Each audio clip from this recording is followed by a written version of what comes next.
जय श्री श्याम सभी श्याम प्रेमियों को। आज मैं आपसे कुछ ऐसे प्रश्न करूंगी जो आपके खुद के ही हैं और आप सभी इसका उत्तर भी जानना चाहते हैं। आज आपके प्रश्न का उत्तर भी आपको इस वीडियो में ज़रूर मिलेगा। अगर आप अपने बाबा से अपनी हर परेशानी का हल जानना चाहते हैं तो इस वीडियो को पूरा सुनिएगा। शायद आज आपको अपने उन सभी प्रश्नों का उत्तर मिल जाए जो आप अपने बाबा से पूछते हैं। तो चलिए शुरू करते हैं अपनी बात को। इस संसार में ऐसा कोई भी प्राणी नहीं है जिसके जीवन में कोई परेशानी नहीं है।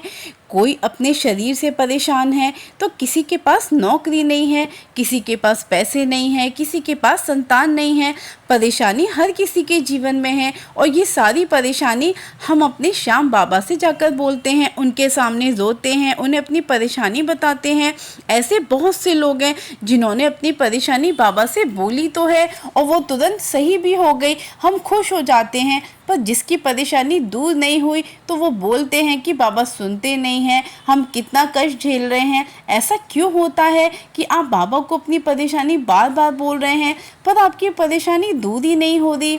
हम इंसान भी ना अपनी परेशानी में इतने उलझे होते हैं कि जब भी बाबा की पूजा करते हैं या मंदिर जाते हैं तो सबसे पहला शब्द हमारे मुख से सिर्फ यही निकलता है कि बाबा हम बहुत परेशान हैं, हमारी परेशानी ख़त्म करें। परेशानी जो भी हो बाबा ऐसा कर दो तो हम भोग लगवाएंगे, नंगे पाँव आएंगे। कभी मंदिर गए हैं, कभी घर के मंदिर में पूजा करने से पहले आपने कभी पूछा है बाबा से कि बाबा आप कैसे हो, आप ठीक हो ना, मैं भी अच्छी हूँ। कभी ऐसा बोला है आपने बाबा से?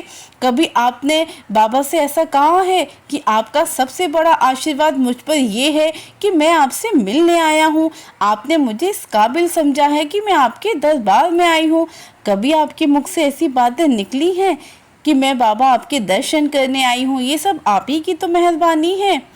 आपने सिर्फ खाली मंदिर जाते हैं तो अपनी परेशानी ही बाबा से कहते हैं। मैं आपसे कहूँगी कि कभी भी अपनी परेशानी बाबा से ऐसे मत कहो। हाँ, पहले बाबा के हालचाल तो पूछ लो कि बाबा आप ठीक तो हो, उसके बाद अपनी बाबा को परेशानी बताओ। क्योंकि हम अपनी परेशानी अगर बाबा से हम नहीं कहेंगे तो किससे कहेंगे? हम तो श्याम बाबा को अपना ही मानते हैं। अब बात करते हैं विश्वास की। आप बाबा की पूजा करते हैं, जब कोई काम आपका नहीं बन रहा है तो आप बाबा को ही बोलने लग जाते हैं कि आपने तो कुछ किया ही नहीं, मैं आपकी इतना पूजा करती हूँ, आपको भोग लगाती हूँ, आपके लिए व्रत करती हूँ।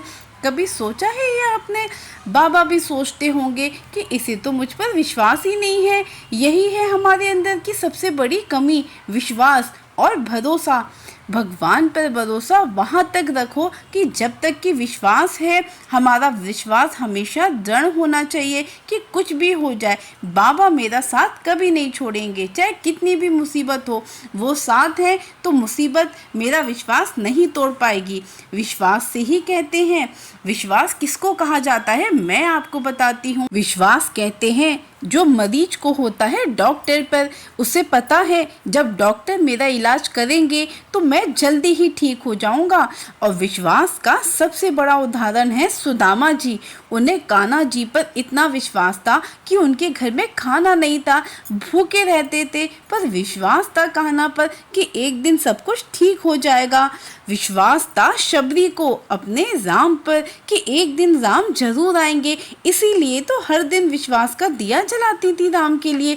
अगर आप दिल से श्याम बाबा को मानते हैं तो ये विश्वास रखिए कि अगर मेरा बाबा मेरे साथ है तो मेरे साथ कोई भी परेशानी कितनी भी बड़ी आ जाए, अगर वो मेरे साथ है तो वो सब ठीक करेंगे। विश्वास बोलते हैं जो उस लड़की को होता है जो शादी करके अपने पति के साथ रहने आ जाती है, अपने माता पिता, अपने भाई बहन सबको छोड़कर। वो कितना बड़ा विश्वास है। वो तो कभी उस लड़की के साथ मिली भी नहीं, शादी के बाद इतना बड़ा विश्वास करके आती है कि ये मेरा अच्छे से ख्याल रखेंगे। क्या हमारी हालत सुदामा से भी ज़्यादा खराब है? बोलिए।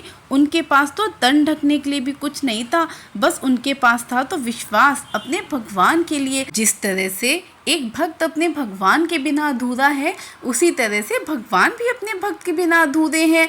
जैसे हम हर एकादशी भगवान के दर्शन करने जाते हैं कि भगवान के दर्शन करेंगे, क्या आपको नहीं पता कि बाबा भी आपका इंतज़ार करते होंगे कि आज मेरा भक्त आ रहा होगा, ज़रूर मेरे लिए कुछ अच्छी सी मिठाई बना के ला रहा होगा। ये सोचिए कि बाबा भी आपसे प्रेम करते हैं, लेकिन बस हमारे अंदर कमी है तो उस विश्वास की। वो विश्वास अपने भगवान पर रखिए। आपने कभी उन जानवरों को देखा है जो बेचारे भूखे सो जाते हैं, जो सर्दी में ठिठुरते रहते हैं? उन्हें देखेंगे तो अपनी परेशानी तो कुछ भी नहीं है। क्या इस चीज़ के लिए हमें भगवान को धन्यवाद नहीं करना चाहिए कि आपने हमें कम से कम ऐसा तो बनाया है कि हम खाना खा रहे हैं, हम अच्छे कपड़े पहन रहे हैं? ये सारी बातें कोई कहानी नहीं है, ये सारा मेरा खुद का एक्सपीरियंस है। आप सबकी ज़िंदगी में जितनी सारी परेशानी आई हैं, शायद अगर मैं उन सबको मिला के बोलूँ तो वो सब मिला के उतनी सारी परेशानी मेरी ज़िंदगी में आई, लेकिन बस मेरी परेशानी का हल सिर्फ मेरे श्याम बाबा हैं और मेरा विश्वास है बाबा पर।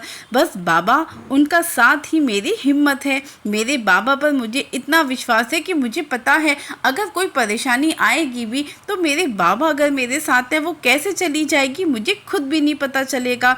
मैं आपसे बस यही कहती हूँ कि अपने बाबा पर विश्वास रखिए, परेशानी का कभी एहसास होगा ही नहीं और सब ठीक हो जाएगा।